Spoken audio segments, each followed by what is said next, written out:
तो क्या कभी आपने रोट बनाए हैं और वो अंदर से सॉफ्ट होने के बजाय ड्राई या हार्ड हो गए हैं?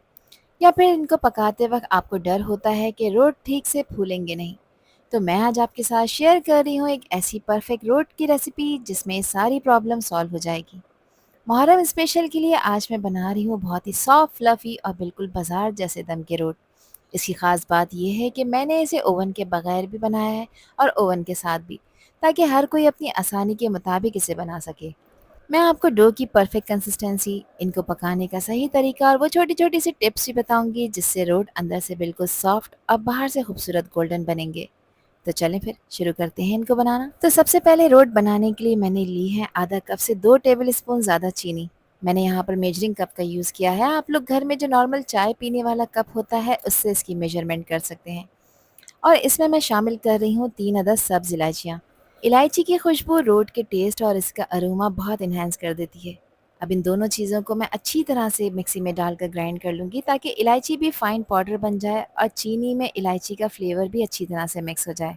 यहाँ मैंने थोड़े-थोड़े से कुछ ड्राई फ्रूट्स ले लिए हैं। आप अपनी पसंद का कोई भी ड्राई फ्रूट इसमें ऐड कर सकते हैं, जिसमें 2 टेबल स्पून है किशमिश, 15 से 20 पिस्ते हैं, 8 से 10 हैं काजू और तकरीबन 8 से 10 ही मैंने बादाम का भी इस्तेमाल किया है। मिक्सी में डालकर इनको भी आपने दरदरा पीस लेना है। रोट बनाने के लिए यहाँ पर मैंने ली है 1 कप सूजी और मैंने मेजरिंग कप का यूज़ किया है और आप लोग देख सकते हैं कि ये बिल्कुल बारीक है। अगर आपके पास मोटी वाली सूजी है तो पहले आपने उसको ग्राइंड कर कर बारीक कर लेना है, मोटी सूजी का यूज़ नहीं करना। 1 कप मैं इसमें आटा भी शामिल कर रही हूँ और उसी मेजरिंग कप से मैंने आटे को भी मेजर किया है। आप लोग चाहें यहाँ पर 1 कप मैदा भी ऐड कर सकते हैं, मगर इसको हेल्दी तरीके से बनाएंगे तो मैंने आटे का यूज़ किया है। जो चीनी और इलायची का पाउडर बनाया था वो इसमें ऐड कर देंगे। साथ इसमें शामिल कर रही हूँ मैं 1 टीस्पून खसखस। अच्छा, ये खसखस बहुत सारे लोगों के पास अवेलेबल नहीं होती है, अगर नहीं है तो कोई इश्यू नहीं है, इसे आप स्किप कर सकते हैं। हाफ़ टी स्पून इसमें मैंने मीठा सोडा ऐड किया है। ये वही मीठा सोडा है जो पकोड़ों को फुलाने के लिए, उनको सॉफ्ट करने के लिए यूज़ किया जाता है। 1/4 टीस्पून मैंने इसमें नमक भी ऐड किया है जो रोट की मिठास को बैलेंस करेगा। 1/4 टीस्पून मैंने इसमें शामिल किए हैं वही पिस्ते बादाम जिनका मैंने पाउडर बना लिया था। अब इसमें घी का इस्तेमाल कर रही हूँ। मैंने यहाँ पर देसी घी लिया है। आप लोग चाहें तो सादे घी के साथ भी इसको तैयार कर सकते हैं। ये भी 1/4 कप है। देसी घी हमारे रोट को वो ख़ास खुशबू, सॉफ्टनेस और रिच टेस्ट देता है। आधा कप मैंने इसमें पिसा हुआ नारियल ऐड किया है जिसे डेसिकेटेड कोकोनट भी कहा जाता है। और ये पिसा हुआ नारियल दम के रोट में एक बहुत ही प्यारी खुशबू, हल्का सा स्वीट नटी फ्लेवर ऐड करता है जो इसे और भी ज़्यादा स्पेशल बना देता है। अच्छी खुशबू के लिए इसमें मैंने 1 टीस्पून डाला है केवड़ा वाटर। अब मैं इन सभी ड्राई इंग्रेडिएंट्स को बहुत अच्छी तरह से मिक्स कर लूँगी ताकि हर चीज़ इवनली डिस्ट्रीब्यूट हो जाए। इस स्टेज पे बिल्कुल भी जल्दी नहीं करनी होती क्योंकि जब ड्राई इंग्रेडिएंट्स अच्छी तरह से मिक्स होते हैं तो बाद में डो का टेस्ट हर जगह सेम आता है और रोट के हर बाइट में इलायची की खुशबू, ड्राई फ्रूट का टेस्ट और कोकोनट का फ्लेवर फील होता है। एक छोटी सी टिप आपने याद रखनी है कि इंग्रेडिएंट्स को पहले ड्राई ही अच्छी तरह से कंबाइन करना है, इसके बाद इसमें पानी या फिर दूध ऐड करना है ताकि मिक्सर ज़्यादा स्मूथ और परफेक्ट बने। और आप लोग देख सकते हैं कि मैं इसको अच्छी तरह से मसल कर मिक्स कर रही हूँ और ये कितना खुशबूदार हो गया है। अब इससे बनेंगे हमारे सॉफ्ट, रिच और मुहर्रम स्पेशल दम के रोल। यहाँ पर मैंने इसकी मिक्सिंग कर ली है। अब देखिए मैं मुट्ठी में इसको प्रेस कर रही हूँ तो ये यहाँ पर अच्छी तरह से जुड़ रहा है। इट मीन्स कि जो इसमें घी की क्वांटिटी डाली थी वो बिल्कुल परफेक्ट है। बस इतना ही आपने घी ऐड करना है। यहाँ पर मैंने लिया है तकरीबन आधे कप से थोड़ा सा कम दूध। अच्छा, दूध को मैंने नीम गरम कर लिया है। नीम गरम दूध को एक साथ सारा नहीं डालना, थोड़ा-थोड़ा सा कर कर ऐड करेंगे, सारा दूध एक साथ नहीं डालेंगे। अगर सारा दूध एक साथ डाल दिया तो फिर इसको हैंडल करना मुश्किल हो जाएगा। तो तकरीबन 1/4 कप से थोड़ा-सा ज़्यादा दूध इसमें ऐड होगा। अगर इस रोट को बनाकर आप लॉन्ग टाइम के लिए स्टोर करना चाहते हैं तो दूध की जगह आपने पानी इस्तेमाल करना है, दूध का इस्तेमाल नहीं करना। यहाँ पर मैंने इसको गूँध लिया है और आप लोग देख सकते हैं कि इसकी डो ना बहुत ज़्यादा टाइट है और ना ही बहुत ज़्यादा सॉफ्ट। हमें एक ऐसी मैनेजेबल और स्मूथ डो चाहिए जो दम के रोट को ईज़िली शेप दे और बेक या दम होने के बाद ये अंदर से सॉफ्ट भी रहे। आधे कप से थोड़ा-सा कम दूध मैंने इसमें ऐड किया था और अभी भी 2 टेबलस्पून दूध बच गया है। यानी 1/4 कप से 2 से 3 टेबलस्पून ज़्यादा मैंने इसमें दूध ऐड किया है।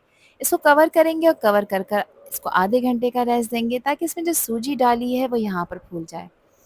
अब जिस ट्रे में आपने इसको बेक करना है, उस ट्रे को पहले ऑयल लगाकर अच्छी तरह से ग्रीस कर लेना है ताकि इनको डीमोल्ड करना आसान हो और ये इस पर चिपके नहीं।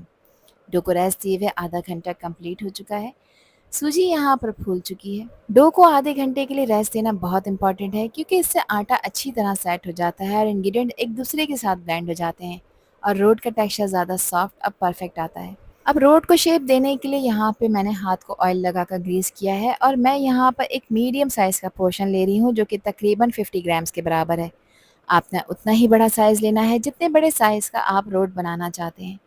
दोनों हाथों की हेल्प से पहले इसको अच्छी तरह से प्रेस कर कर क्रैक फ्री करेंगे और इसको फ्लैट कर लेंगे। इसमें क्रैक्स नहीं होने चाहिए और फिर इसके एजेस को भी यहाँ पर नीट कर लेंगे। आपने कोशिश ये करनी है कि रोड की जो थिकनेस है वो हर जगह ऑलमोस्ट इक्वल हो ताकि जब ये दम या ओवन में जाए तो हर साइड से इवनली कुक हो। आप अपनी पसंद के मुताबिक राउंड शेप बना सकते हैं और एजेस को हल्का सा नीट कर लें ताकि रोड दिखने में भी खूबसूरत लगे। यहाँ प्लेट में मैंने कुछ कटे हुए पिस्ते और बादाम लिए हैं। रोट को इसके ऊपर रख कर प्रेस करेंगे ताकि ये ड्राई फ्रूट्स इसके ऊपर अच्छी तरह से स्टिक हो जाएं। बस एक टिप है कि ड्राई फ्रूट्स को बहुत ज़्यादा आपने गहरा प्रेस नहीं करना, बस इतना कि ये सेट हो जाए। अब ये रोट दिखने में भी बहुत प्यारा लग रहा है। अब बेक या दम होते वक्त इसकी खुशबू और टेस्ट और भी ज़्यादा इन्हेंस हो जाएगा। इसी तरह से सारे मिक्सर के मैं रोट बनाती जाऊंगी और इसके दरमियान में आपने गैप ज़रूर रखना है क्योंकि जब ये बेक होंगे तो ये फूलेंगे भी, तो आपस में चिपके नहीं। एक ट्रे मैंने ओवन के लिए रेडी कर ली है और एक ट्रे को मैं पतीले में बेक करूंगी ताकि सब भी लोग इसको आसानी से बनाकर तैयार कर सकें। अब जिन लोगों के पास ओवन की सहूलत मौजूद नहीं है तो कोई परेशानी की बात नहीं। घर में कोई इस तरह का सिल्वर का पैन आप लोगों के पास होगा, उसमें इस तरह का कोई स्टीमर हो, या ये भी नहीं है तो कोई सिल्वर की प्लेट हो या स्टील की प्लेट हो, आप उसका इस्तेमाल कर सकते हैं। प्लेट के नीचे एक पत्थर रखना है और इसको प्री हीट होने के लिए रख देना है तकरीबन 5 से 7 मिनट के लिए। 5 से 7 मिनट में पैन बहुत अच्छी तरह से गर्म हो जाएगा। बस इसे कवर करेंगे, कवर कर कर आपने तकरीबन 5 मिनट के लिए गैस का फ्लेम हाई रखना है ताकि हीट डेवलप हो जाए। उसके बाद इसको दम वाली आंच पर पकाना है तकरीबन आधे घंटे के लिए। ओवन में बेक करने के लिए ओवन को मैंने प्री हीट होने के लिए रख दिया था 180 डिग्री पर, और 180 डिग्री पर ही मैं इसको बेक करूँगी तकरीबन 35 मिनट के लिए, और ऊपर नीचे दोनों रॉड्स ऑन है। और जैसे-जैसे ये रोड पकेंगे इनका साइज़ यहाँ पर बढ़ना शुरू हो जाएगा और ये अच्छी तरह से फूलेंगे भी और फ्लफ़ी और सॉफ्ट भी बनकर तैयार होंगे। यहाँ पर ओवन में इनको मैंने बेक कर लिया है 35 मिनट के लिए और अब यहाँ पर इनको निकाल लिया है। इनको निकाल कर आपने ठंडा करना है, रूम टेम्परेचर पर लेकर आना है। पतीले के रोड्स भी यहाँ आधे घंटे के बाद कंप्लीटली बेक हो चुके हैं। इनको भी एहतियात से इसमें निकाल लेंगे क्योंकि इस पॉइंट पर ये काफ़ी गर्म और डेलिकेट भी हुए हुए होते हैं। इनको निकाल कर पहले आपने अच्छी तरह से ठंडा करना है, गरम-गरम इनको डीमोल्ड नहीं करना। रोड अब रूम टेम्परेचर पर आ चुके हैं तो अब मैं नाइफ़ की हेल्प से यहाँ पर इसको डीमोल्ड कर रही हूँ। तो देखें, इस मैंने ऑयल लगाया था, ग्रीस होने की वजह से ईज़िली इसमें से बाहर आ जाएँगे। और देखिए कितनी अच्छी तरह से बेक हुए हैं। ये वो रोट हैं जिनको मैंने ओवन में बेक किया है। ऊपर नीचे दोनों तरफ से एक अच्छा खूबसूरत सा गोल्डन कलर आया है। और ये वो रोट है जिसको मैंने पतीले में बेक किया था। आप लोग दोनों में फ़र्क देख सकते हैं। पतीले में बेक करने से बस सिर्फ कलर का फ़र्क आता है, बाकी ओवरऑल इसके टेस्ट पे कोई इफ़ेक्ट नहीं होता। और सबसे अच्छी बात ये है कि ये रोट बाहर से बिल्कुल परफेक्ट, अंदर से सॉफ्ट है। इलायची, घी, कोकोनट और ड्राई फ्रूट्स की खुशबू मिलकर इसे बहुत ही रिच और ट्रेडिशनल टेस्ट दे रही है।